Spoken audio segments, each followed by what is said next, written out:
This is part 3 of my DBT series, and for this one we're going to be doing emotional regulation. This section of DBT is probably arguably the most important. Regulating your emotions is an important tool to have, especially if you have DBT. Taking charge of your emotions, why bother? Taking charge of your emotions is important because we often have intense emotions that are difficult to manage, such as anger, shame, depression and anxiety. Difficulties controlling these emotions often lead to problematic behaviours that affect you and those around you. Problematic behaviours are often ineffective solutions to intensely painful emotions. So what are the goals of emotional regulation? To understand the emotions that you experience and to identify, observe and describe and name the emotions. Know what emotions do for you. Are your emotions working for or against you in this moment? 2.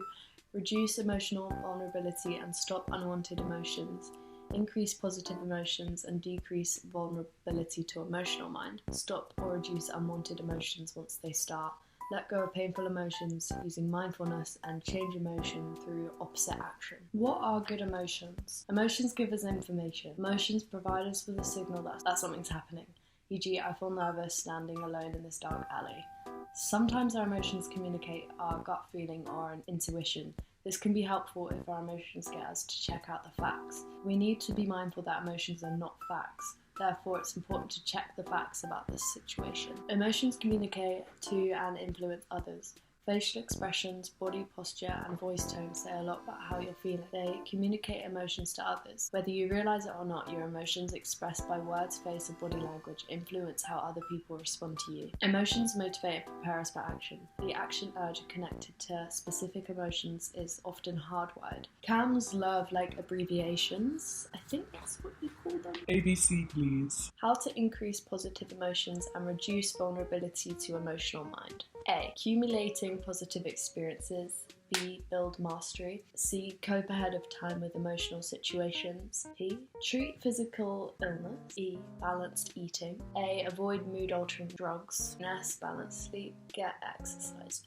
So if right now you're feeling an emotion that's making you feel negative and not happy, you should accumulate some positive experiences. So in the short term, do pleasant things that are possible to do right now. Increase pleasant activities that lead to positive emotions. Do one thing each day on the pleasant activities list. Also consider the parent-teen shared pleasant activities list. Love that. It's shit like go skateboarding, bake a cake, listen to some music, go for a walk, things like that. Be mindful of positive experiences. Focus your attention on positive events whilst they're happening. Refocus your attention when your mind wanders to the negative. Participate fully in the experience. Be unmindful of worries. Don't think about whether you deserve this positive experience. Don't think about how much more might be expected of you now. Building mastery and coping ahead. So building mastery is basically doing productive things during the day, like hoovering, cleaning, work, things you need to do that make you feel in control of your life and more competent. The idea is to challenge yourself a little and get better at something. Cross off some things off your to-do list. Coping ahead of time, with emotional situations. So describe the situation that's likely to create negative emotions. Be specific in describing the situation. Check the facts. Name the emotion you're likely to experience in the situation. Imagine the situation in your mind as vividly as possible. Imagine yourself in the situation now. Rehearse coping effectively in your mind. Rehearse your actions, your thoughts, what you say and how you say it. There's a whole page on how food affects your mood. Basically eat healthy. Yes. And then there's loads of tips to get better sleep. If you need some of that, just pause. I'm not sure if I've covered ride the wave of emotion, but this is my fave. Experience your emotion. Observe the feeling. Step back and just notice it. Get unstuck. Experience it as a wave coming and going. Don't try to get rid of it or push it away, and don't try to hold on to it. Practice mindfulness of emotional body sensations. Notice where in your body you are feeling an emotional sensation. Experience the sensation as fully as you can. Remember that you are not your emotion. You don't need to act on the feeling. You don't need to act on the feeling. Remember times where you felt differently. Don't judge your emotion. Radically accept it as a part of you. Invite it home for dinner. Name the emotion. Practice willingness to experience the emotion. Checking the facts. Describe this problem situation. Check the facts. Check all the facts. Sort them from interpretations. Are you interpreting the situation correctly? Are there any other possible interpretations? Are you thinking in extremes, all or nothing, catastrophic thinking? What is the probability that the worst thing will happen? Even if the worst were to happen, could you imagining coping with it well? If you are still faced with a big problem, then start the steps below. Identify what needs to happen to change for you to feel okay. Keep it simple, keep it something that can actually happen. Brainstorm lots of solutions. Think of as many as you can. Ask for suggestions from people you trust. Do not be critical of any ideas at first. Wait for step 5 to evaluate ideas. Step 5, choose a solution that's likely to work. Do pros and cons to compare the solutions. Put the solution into action.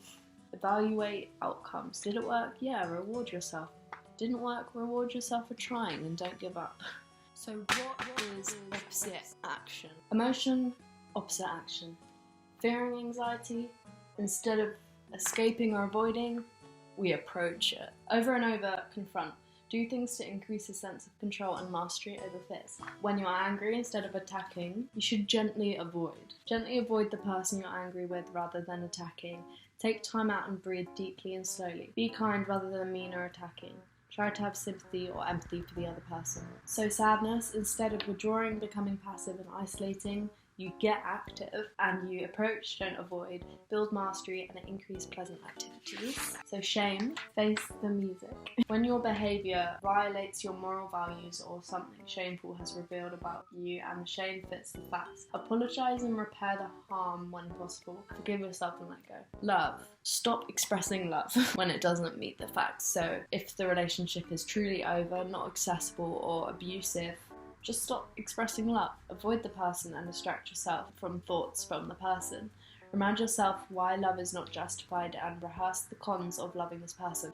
And avoid contact with things that remind you of the person, like photos or like following them on Instagram, maybe just block them. This whole thing about opposite action works best when the emotion does not fit the facts, when the emotion does not fit the facts of the actual situation, e.g. terror in response to speaking in public. Opposite action is done all the way. Opposite behaviour, opposite words, opposite thinking, opposite facial expression, opposite voice tone and posture. Repeat acting in the opposite way until the emotion goes down enough to notice. Pretty sure that's it. I hope it was helpful. I was like rushing through it because there's so much to cover. It's like reading a book. So I did skip a few things out. I just kind of chose the ones that I felt were most beneficial for my recovery.